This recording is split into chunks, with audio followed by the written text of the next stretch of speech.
Support Pro Play Games on Patreon.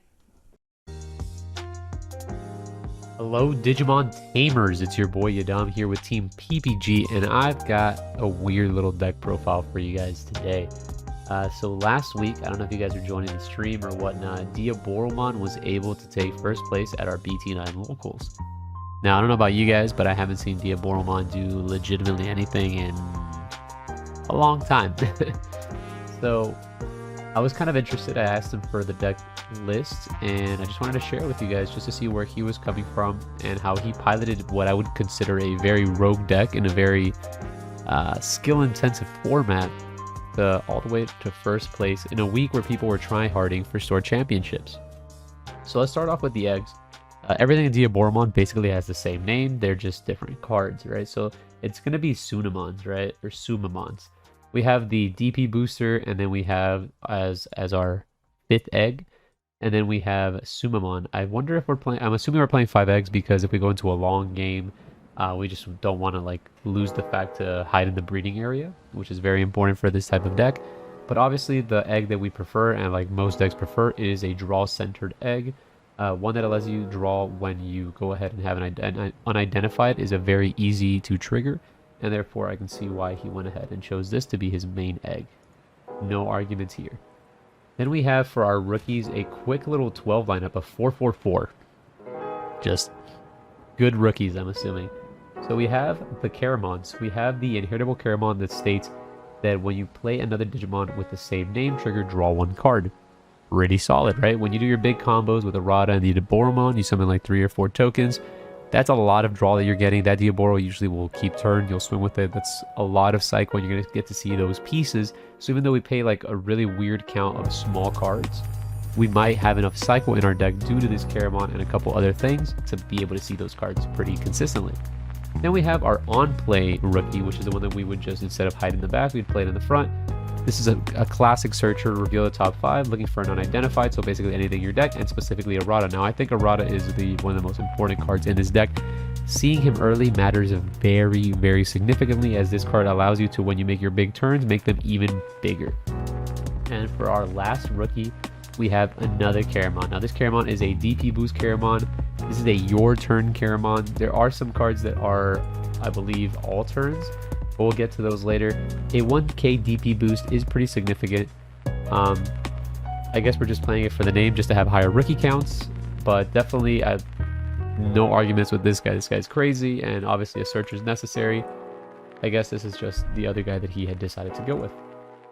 As for our level 4s, it's going to be all Kurisarimons. Now, the best Kurisarimon, as we can see here that he's playing it at, is at the maximum capacity, is the memory gainer Kurisarimon, because when you make your big Diaboromon play, if you can go ahead and cold turn with the play, it's pretty broken, right? Because your Diaboros cost anywhere from 3 to 4.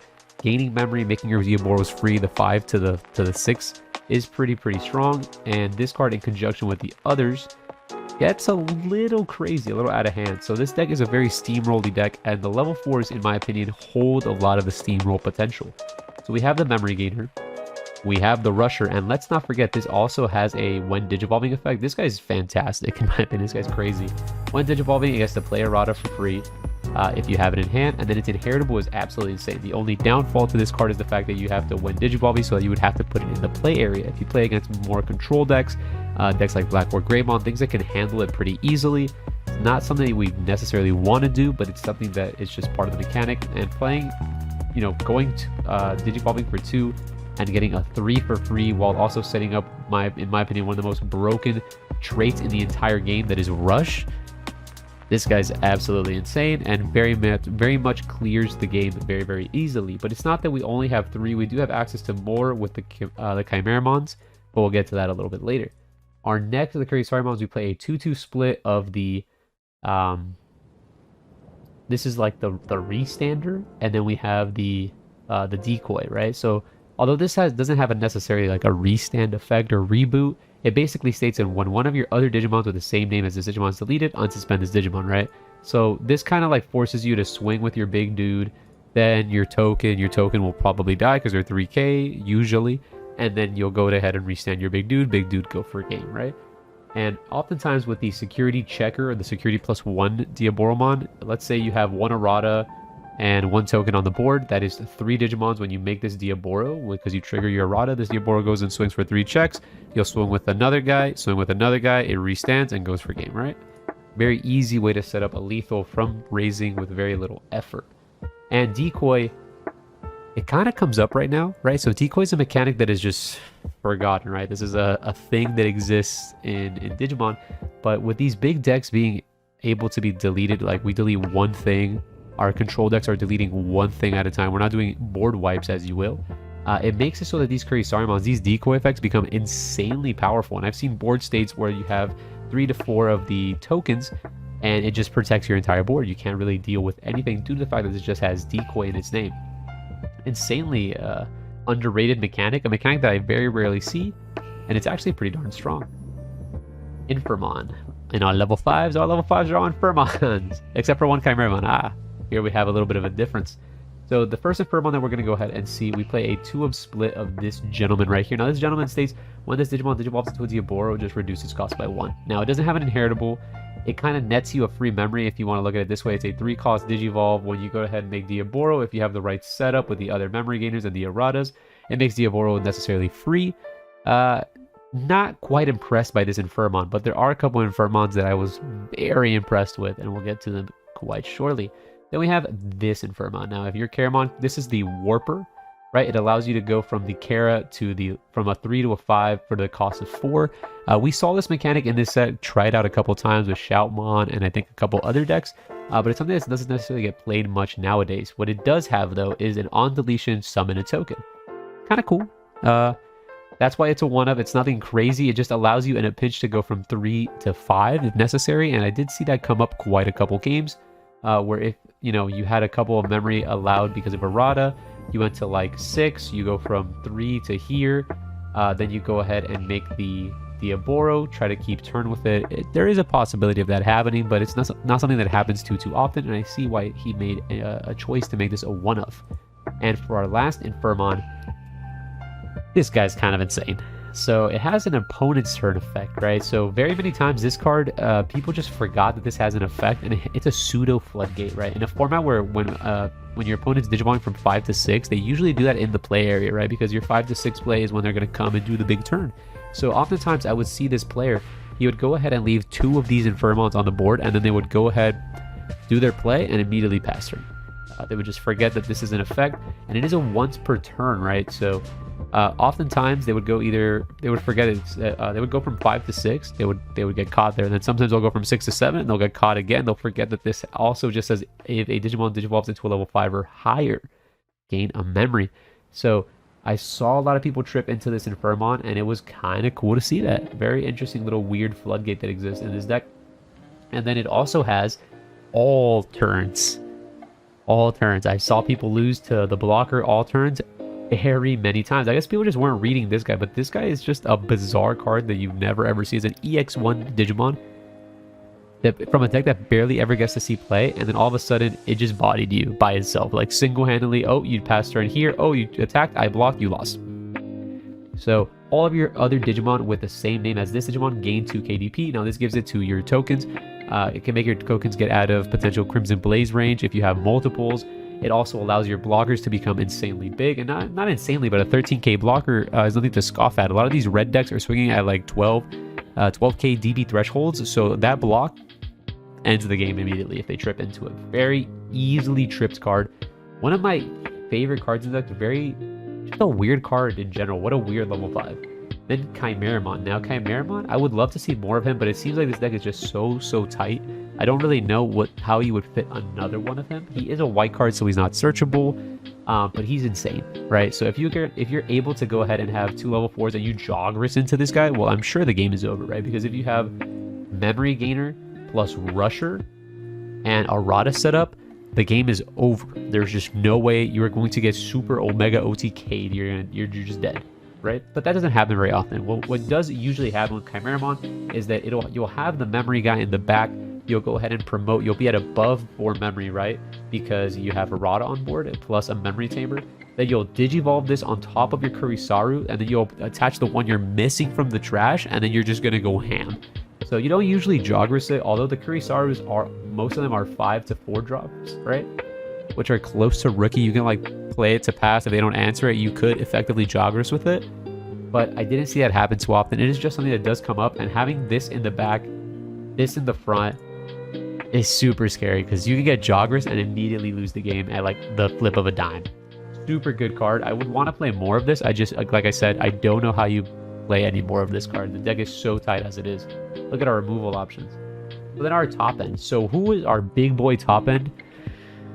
Blocker Diaboro. Now this, I believe it was a meta call for this guy to be making him his #1 level 6, because what we see a lot at our store was a lot of these OTK decks, right? Ignore Alphamon, because Alphamon single-handedly bodies this deck because it just inherently, or you can just blows up all of your blockers. But let's ignore that.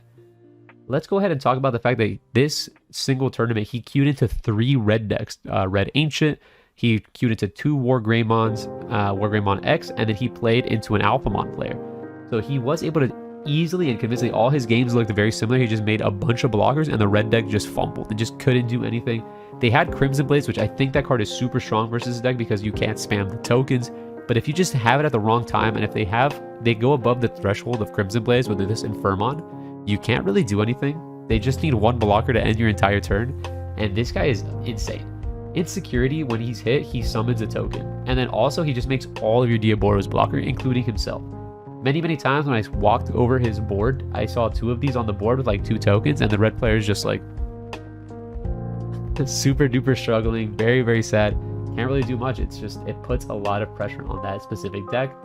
Then we have this Diaboro. Now this Diaboro is one of the classic Diaboros. It just summons a token. This just allows you to amass a big board, right? Because sometimes these decks, like, maybe they won't kill you, but like if you have the Rusher guy plus this guy plus the Radas, that's a bunch of checks that are coming your way if they could go ahead and maintain turns. And these blockers are kind of, I mean, not these blockers, these tokens are super duper sticky, and we'll talk about them in just quite 1 second.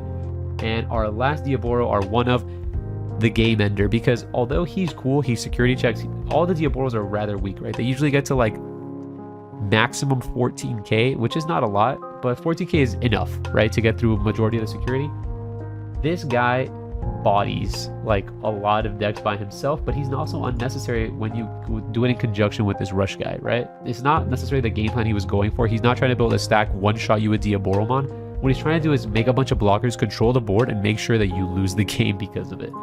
And speaking of losing the game, Armageddonmon.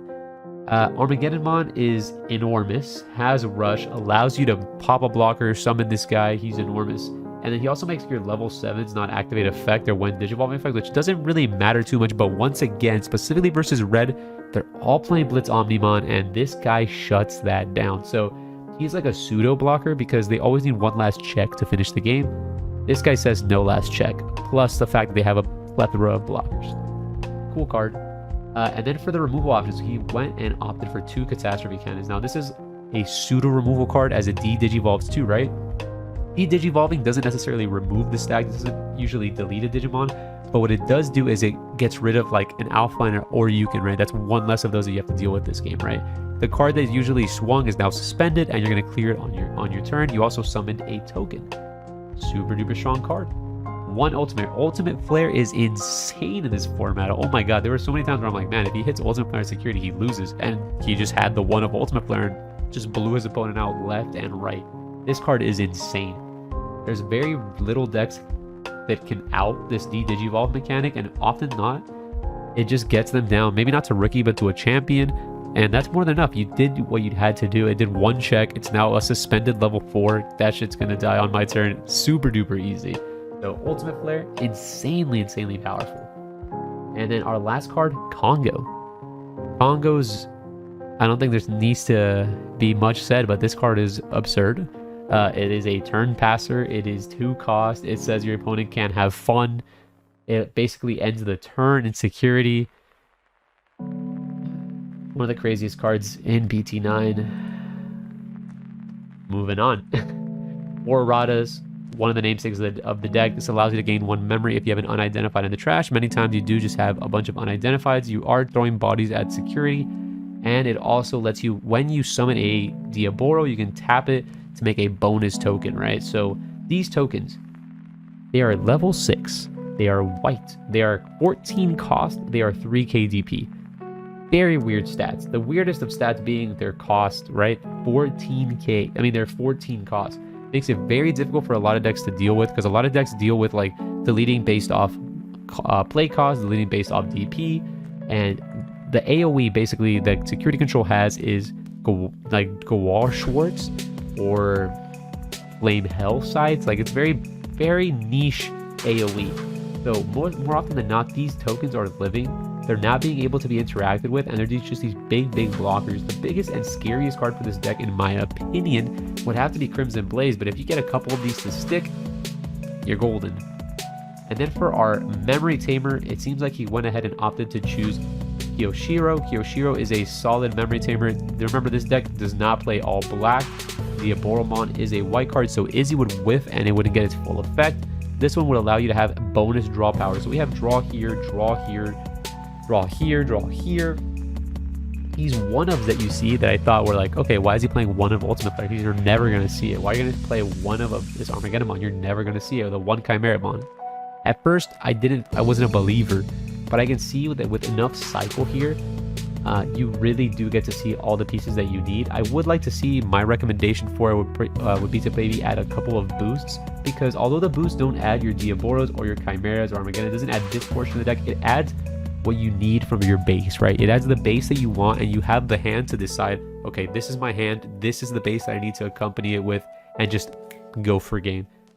With that being said, I do not play a lot of Diaboromon, so I'm sure that this guy knows quite a bit more than me, and it was honestly very impressive to see him go ahead and take down 2 War Greymon X's, an Alphamon, and I forgot what the other deck was now. I'm having, brain lag, but he did an amazing job taking first place in a BT9 format with a deck that I hadn't seen in months. I was very surprised, and I'm glad that I was able to have him share the deck list with us. Now, if you guys want to go ahead and ask any questions about this deck, just leave a comment down below. I'll make sure it gets to him, and I'll see what I can do about getting it back to you guys. And as always, keep checking us out. If you want to go ahead and check us out on Twitch, our Thursdays we have live streams every week with live commentary.